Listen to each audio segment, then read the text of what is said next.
आर्यवर्धन के सामने आ गई सच्चाई।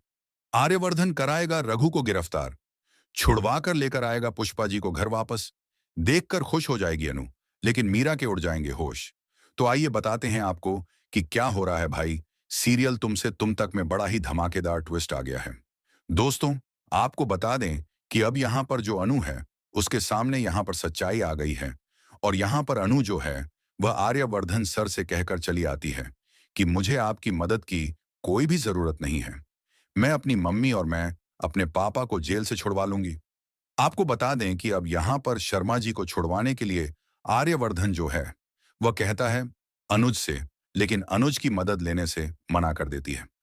लेकिन अब आर्यवर्धन जो है, वह भी इस बात को प्रूफ करने के लिए कि आखिरकार क्यों यहां पर रघु जो है, वह गुनहगार है, ना कि शर्मा जी। और शर्मा जी को छुड़वा कर लाएंगे आर्यवर्धन। अब यहां पर रघु की सच्चाई का पता लगाने के लिए आर्यवर्धन रघु के घर जाता है और रघु को पीटता है। उसकी पिटाई करता है तो रघु हाँ कर देता है और कहता है कि हाँ हाँ, मैंने यह सारा कांड किया था।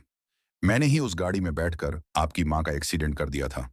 और उसके बाद सारा का सारा इल्जाम मैंने यहां पर पुष्पा जी के ऊपर डालने की कोशिश की थी। लेकिन अब फंस गए शर्मा जी, मैं क्या करूं। और यहां पर सच्चाई सामने आने के बाद झेंडे पुलिस को बुला लेता है। और पुलिस जैसे ही आती है, रघु उसके सामने सच्चाई कबूल करता है। और यहां पर पुलिस जो है, रघु को अरेस्ट करके जेल की ओर लेकर जाती है। अब यहां पर रघु जेल जाएगा और शर्मा जी को छुड़वाकर आर्यवर्धन घर लेकर आएगा। अब इस सब चीज को लेकर यहां पर पुष्पा जी बहुत खुश होती हैं और कहती हैं अनु से कि जाकर जल्दी से आरती की थाल लेकर आओ। मैं शर्मा जी की ओर आर्यवर्धन सर की आरती करूंगी। ये दोनों हमारी जिंदगी में वापस आ गए हैं। अब यहां पर आर्यवर्धन सर की जब आरती करती हैं पुष्पा जी और अपने घर में आर्यवर्धन सर को लाकर बैठाती हैं, तो अनु जो है, वह गुस्सा है आर्यवर्धन सर से कहीं ना कहीं। क्योंकि उसको ऐसा लगता है कि आर्यवर्धन सर ना तो उसके यहाँ पर प्रपोज का जवाब दे रहे हैं और ना ही वह अनु से प्यार करने की इस बात को लेकर एक्सेप्ट कर रहे हैं। अब यहाँ पर ये सारी चीजें सच्चाई को सामने लाने के बाद आर्यवर्धन जो है, प्रपोज भी करने वाले हैं अनु को। और अनु को जाकर बताने वाले हैं कि वह अनु से कितना ज्यादा प्यार करते हैं।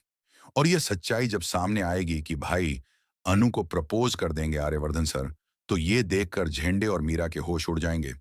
झेंडे मीरा से कहेगा कि मैं आर्यवर्धन सर की जिंदगी में कभी भी वापस अनु को नहीं आने दूंगा। अनु को इनकी जिंदगी में नहीं रहने दूंगा, क्योंकि मुझे ऐसा लगता है कि अगर अनु आर्यवर्धन सर की जिंदगी में आएगी तो आर्यवर्धन सर की जिंदगी बर्बाद हो जाएगी। अब कहीं ना कहीं जहां आर्यवर्धन सर की मां को भी पसंद है अनु, लेकिन अब यहां पर जो झेंडे हैं और मीरा है, वो दोनों यहां पर बहुत तगड़ी चाल चलने वाले हैं।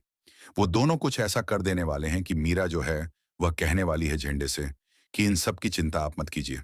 मैं कुछ ऐसा करूंगी कि अनु हमेशा हमेशा के लिए आर सर की जिंदगी से वापस चली जाएगी। मैं इन दोनों के बीच में गलतफहमी पैदा कर दूंगी। अब भाई मीरा जो है, आर्यवर्धन सर को कहीं ऐसी जगह पर बुलाने वाली है जहां पर वह बेहोशी का नाटक करवाएगी और उसके बाद आर्यवर्धन सर को दवा देकर बेहोश करके अपने साथ यहां पर सो जाएगी। और उस चीज की सच्चाई दिखाने के लिए झेंडे अनु को लेकर आएगा। अनु जब देखेगी ये सब, तो उसके होश उड़ जाएंगे और उसको लगेगा कि आर्यवर्धन सर सच में यहां पर मीरा से प्यार करते हैं। और अगर यह सच्चाई अनु के सामने आ जाएगी, तो यहां पर मीरा की चाल कामयाब हो जाएगी और अनु को 440 वोल्ट का तगड़ा झटका लग जाएगा। अनु जो है, हमेशा हमेशा के लिए आर सर को छोड़कर चली जाएगी, क्योंकि उसको ऐसा लग जाएगा कि आर्यवर्धन सर ने उसको धोखा दिया है और उसके साथ बहुत बड़ी गद्दारी की है। वेल, आप वीडियो को लाइक कीजिए और कमेंट करके बताइए कि आप क्या चाहते हैं। क्या भाई अनु के सामने इस तरह की सच्चाई आनी चाहिए और पुष्पा जी और शर्मा जी जेल से वापस आ जाने चाहिए, या फिर नहीं आने चाहिए?